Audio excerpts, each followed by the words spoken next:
बिस्मिल्लाहिर्रहमानिर्रहीम। ATB first semester everyday science में आज हमारा टॉपिक है सन। बिलियन ऑफ स्टार्स हैं यूनिवर्स में। स्टार्स में और प्लैनेट्स में फ़र्क ये होता है कि हर वो चीज़ जो कि लाइट दे सके, जिसमें लाइट मौजूद हो, उस चीज़ को हम कहते हैं कि वो स्टार है। हर वो चीज़ जो लाइट दे और चमक रही हो, उसकी चमक का दरअसल उसकी वजह ये होती है कि उस पे लाइट है और वो लाइट किसी भी फिनोमिना से है। बेसिकली थर्मोन्यूक्लियर फ्यूजन की वजह से उसमें लाइट प्रोड्यूस होती है, या वो टेम्परेचर हाईएस्ट टेम्परेचर है जिसकी वजह से वो चमक रहा होता है ऑब्जेक्ट, और उसको हम कहते हैं कि वो स्टार है। प्लैनेट बेसिकली किसी ऐसी चीज़ को कहते हैं जो कि लाइट ना देता हो, लाइट गिवर ना हो। तो यहाँ पे हमारे सोलर सिस्टम की अगर बात की जाए तो एक स्टार है जिसको हम सन कह रहे हैं, और उसके बाद उसके इर्द गिर्द 8 प्लैनेट्स हैं जो कि लाइट नहीं रिफ्लेक्ट करते, लाइट नहीं देते। इसी वजह से हम कहते हैं कि वो प्लैनेट्स हैं। और सन बेसिकली एक ऐसी चीज़ है जो कि लाइट प्रोड्यूस करता है, तो लाइट प्रोड्यूस करने की वजह से, उसकी चमक की वजह से हम कहते हैं कि ये स्टार है। एक वाहिद स्टार है हमारे सोलर सिस्टम में। यूनिवर्स में बिलियन ऑफ स्टार्स हैं, उनमें से कुछ नोन हैं और कुछ अननोन हैं। उन स्टार्स में से एक स्टार है हमारी मिल्की वे गैलेक्सी में जिसका नाम है सन, और उस सन की वजह से 8 प्लैनेट्स हैं जो उसके इर्द गिर्द मौजूद हैं। सन और मून, इन दोनों में से सन है स्टार और मून स्टार नहीं है, क्योंकि मून सिर्फ लाइट को रिफ्लेक्ट करता है। तो यहाँ पे हमने सन को पढ़ना है, इसकी केमिकल कंपोजिशन, इसकी बेसिक स्ट्रक्चर, इसकी बेसिक कंपोजिशन हमने पढ़नी है। इसको पढ़ने के लिए सबसे पहले तो ये बात है कि ये कैसे वजूद में आया। तकरीबन 4.6 बिलियन ईयर्स अगो ये सन बना, इसकी वजूद में आया। 4.6 बिलियन ईयर्स अगो ये तब बना जब सोलर नेब्यूला, जिसमें क्लाउड्स होते हैं डस्ट के और गैसेस के, clouds of dust and gas जिसको सोलर नेबुला कहा जाता है, वो मर्ज होता है, वो कोलैप्स होता है। उसके कंडेंस होने की वजह से एक बर्निंग बॉल ऑफ गैस बनती है जिसको हम सन कहते हैं। सन बेसिकली 3 फीचर्स रखता है। ये फायरी नेचर रखता है, एक्सट्रीम ग्रेविटेशनल पुल है इसके पास, और मैग्नेटिक फील्ड इसकी बेहद स्ट्रॉन्ग है। ये 3 प्रॉपर्टीज की वजह से it became the heart of our solar system. हमारे सोलर सिस्टम में ये हार्ट का रोल प्ले करता है। अगर सन ना हो तो ये सारा सिस्टम जो हम ऑब्जर्व कर रहे हैं ये ऐसे नहीं होगा।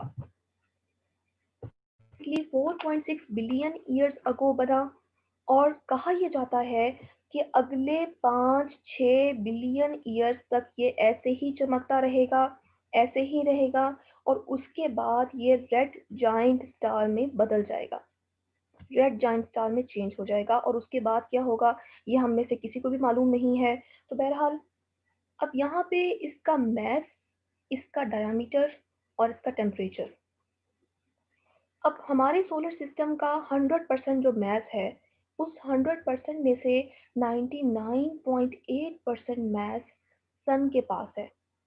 99.8%, इतना ज़्यादा परसेंटेज मैस की सन के पास है, तो लाजमी तौर पे इसका मैस बहुत ज़्यादा होगा। अगर इसके मैस को अर्थ के साथ कंपेयर किया जाए तो इस कंपैरिजन से ये पता चलता है कि हमारी अर्थ से इसका मैस 3.3 लैक्स टाइम्स ज़्यादा है। 3.3 लैक्स टाइम्स इसका मैस ज़्यादा है हमारी अर्थ से। और इसका डायामीटर अगर देखा जाए तो इसका डायामीटर तकरीबन 100 टाइम्स ज़्यादा है हमारी अर्थ से। इसका टेम्परेचर अगर मेजर किया जाए इसकी सरफेस पे या इसके कोर पे, तो 15 मिलियन डिग्री सेल्सियस तक इसका टेम्परेचर हो सकता है, और 5800 केल्विन तक इसका टेम्परेचर है, विच इज़ नॉट बियरेबल। तो ये टेम्परेचर इतना ज़्यादा क्यों है? आखिर कौन सा प्रोसेस है जिसकी वजह से ये इतना लाइट प्रोड्यूस करता है, इतनी हीट प्रोड्यूस करता है? ये सारी चीज़ें हमने इसमें पढ़नी है। और बेसिकली इसकी अगर केमिकल कंपोजिशन की बात की जाए, यानी किन चीज़ों के मिलने से सन वजूद में, basically hydrogen, helium and other elements. Hydrogen इसमें मौजूद है 92.1 परसेंटेज में, हीलियम इसमें मौजूद है 7.8 परसेंटेज में, और बाकी के एलिमेंट्स हैं 0.1 परसेंटेज के साथ। यहाँ पे हाइड्रोजन इसके लिए फ्यूल का काम करती है। इसका ईंधन, इसके जलने की जो वजह है वो 92.1% के साथ हाइड्रोजन है, जो इसका फ्यूल है, इसका ईंधन है। सन जिस प्रोसेस से चलता है उसके लिए इसको 6 लेयर्स चाहिए। 6 लेयर्स के साथ ये इतना वाइड है, इतना ज़्यादा वाइड है कि 1.4 मिलियन तक किलोमीटर तक इसका डायमीटर है। और हमारे 8 प्लैनेट्स हैं जो बहुत ह्यूज हैं, बहुत ज़्यादा बड़े हैं। इतने ह्यूज प्लैनेट्स के साथ अगर हम इसको फिल करें, इसके अंदर डाल के इसको फिल करें सन को, तो 8 प्लैनेट्स को हम 600 टाइम्स फिल करेंगे, तब जाके सन पूरा कंप्लीट हो जाएगा। यानी 8 प्लैनेट्स हैं, फिर आप 8 प्लैनेट्स इसमें ऐड करें, ऐसे ऐड करते करते 600 दफ़ा इसमें आप 8 प्लैनेट्स एंटर कर दें, तब जाके सन का पूरा मैस कवर होगा। हम अंदाज़ा लगा सकते हैं कि इसका मैस कितना वाइड है, और ये इसका मैस ही है जिसकी वजह से इसकी ग्रेविटेशनल फील्ड इतनी ज़्यादा है कि सारे प्लैनेट्स इसके इर्द गिर्द रिवॉल्व कर रहे हैं अपनी अपनी ऑर्बिट्स में, और वो इसकी तरफ ही हैं, इसके इस सिस्टम में ही हैं, इस सिस्टम से बाहर नहीं जा सकते due to the gravitational pull of the sun. Sun के लिए एक्सेस है उसमें 6 लेयर्स की बात की जाती है, यानी इसकी 6 लेयर्स हैं। अगर इसके स्ट्रक्चर की बात की जाए, 6 लेयर्स में से सबसे अंदरूनी लेयर है कोर, इसके बाद की लेयर है रेडिएटिव जोन, फिर है कन्वेक्शन जोन, फिर है फोटोस्फीयर, फिर क्रोमोस्फीयर एंड देन कोरोना। ये 6 लेयर्स हैं इसकी। इन 6 लेयर्स में से इसके दरमियानी हिस्सा जिसको हम कोर कहते हैं, वो असल में रियल पार्ट प्ले करता है इस पूरी स्टोरी के लिए जो हम पढ़ रहे हैं। ये कोर दरअसल हाइड्रोजन एटम्स से मिलके बना है। हाइड्रोजन एटम्स में से अगर 2 हाइड्रोजन एटम्स आपस में मिलें, मर्ज हो जाएं, मर्ज होने के बाद जो चीज़ बनेगी उसको हम कहेंगे हीलियम। यानी 2 हाइड्रोजन एटम्स जब मिलते हैं तो हीलियम बनता है, और यही प्रोसेस चल रहा है इसके कोर में। इसके कोर में हर गुजरते हुए सेकंड के साथ, हर लम्हे पे 2 हाइड्रोजन एटम्स मिलते हैं और हीलियम बनाते हैं इस कोर में, इस दरमियानी हिस्से में।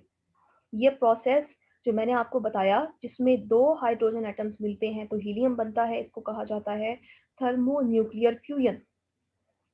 यानी हर वो चीज़ जिसको हम स्टार कहते हैं, तो बेसिकली स्टार्स में फ्यूजन का प्रोसेस चल रहा होता है। थर्मोन्यूक्लियर फ्यूजन का प्रोसेस है जो सन में चल रहा है। वो ये प्रोसेस है कि जिसमें 2 हाइड्रोजन एटम्स मिलते हैं तो हीलियम बनता है। अब इसकी एनर्जी का सोर्स दरअसल क्या बना? Thermonuclear fusion. थर्मोन्यूक्लियर फ्यूजन इसकी एनर्जी का सोर्स है। वो एनर्जी जो ना सिर्फ सन के पास है, बल्कि वो एनर्जी हमारी अर्थ तक पहुंचती है, उसको हम फील करते हैं। इस प्रोसेस की वजह से इसके कोर का टेम्परेचर तकरीबन 15 मिलियन डिग्री सेल्सियस तक होता है। यही एनर्जी आगे जाती है रेडिएटिव जोन में, रेडिएटिव जोन से कन्वेक्शन जोन में, कन्वेक्शन जोन से फोटोस्फीयर में, और ये सारी एनर्जी है जो यहाँ से फ्लो कर रही है आउटवर्ड डायरेक्शन में। तो बेसिकली फोटोस्फीयर दरअसल इस सन की सरफेस है, सन की सरफेस जिसका टेम्परेचर होता है 5500 डिग्री सेल्सियस। 5500 डिग्री सेल्सियस है टेम्परेचर फोटोस्फीयर का। हर गुजरते हुए सेकंड के साथ, जो जो वक्त गुजर रहा है, हर गुजरते हुए सेकंड के साथ कोर में मौजूद hydrogen atoms 600 million tons of hydrogen मिल रहे हैं और वो हीलियम बना रहे हैं। यानी हर कोई सेकंड के साथ इतना ज़्यादा, यानी 600 मिलियंस ऑफ हाइड्रोजन हैं जो हीलियम बना रहे हैं। तो इसका मतलब कि अगले 5-6 बिलियन ईयर्स के बाद तक ये चमकेगा। उसके बाद ये क्या होगा, उसके बाद ये कैसे सर्वाइव करेगा, ये स्टिल क्वेश्चन है। एनी हाउ, यहाँ फोटोस्फीयर इसकी सरफेस है, यहाँ तक इसका स्ट्रक्चर खत्म हो जाता है। आगे की 2 लेयर्स हैं जिसमें क्रोमोस्फीयर है और कोरोना है। ये दोनों इसकी सरफेस का हिस्सा नहीं है, ये दोनों इसकी एटमॉस्फेयर्स हैं, एटमॉस्फेयर्स। Chromosphere thin layer of gas है, थिन लेयर ऑफ गैस, और कोरोना है thick layer of gas. Thin layer of gas और थिक लेयर ऑफ गैस के जरिए इसकी एटमॉस्फेयर बनती है, जिस तरह हमारी एटमॉस्फेयर है, हमारा हम स्काई देखते हैं या इस तरह के ऑब्जर्व करते हैं कि हमारी अर्थ के इर्द गिर्द गैसेस हैं, तो बिल्कुल ऐसे ही ये गैसेस हैं जो सन के इर्द गिर्द मौजूद हैं। ये गैसेस के साथ सन की चमक, इसकी लाइट, इसकी पहुंचती है कोरोना तक। और हम इसको कैसे देख सकते हैं इस लेयर को? जब कभी मुकम्मल सूरज ग्रहण लग जाए और मुकम्मल सूरज ग्रहण से चांद के जरिए इसका ये सारा हिस्सा कवर हो जाए, तो उसके बाद जो साइड से रोशनी हमें नजर आती है, वो दरअसल वो लेयर है, वो थिक लेयर ऑफ गैसेस, जिसको हम कोरोना कह रहे हैं। इसके अलावा अगर हम इसको देखना चाहते हैं तो हमें साइंटिफिक इंस्ट्रूमेंट्स का इस्तेमाल करना पड़ेगा, जिसके ज़रिए हम ये लेयर देख पाएंगे। तो बेसिकली ये लास्ट टू इसकी सरफेस हैं, इसका पार्ट नहीं है बल्कि इसकी एटमॉस्फेयर है, एटमॉस्फेयर का हिस्सा है। और इन एटमॉस्फेयर का टेम्परेचर भी होता है मिलियन ऑफ डिग्री सेल्सियस तक, मिलियन ऑफ डिग्रीज में इसका टेम्परेचर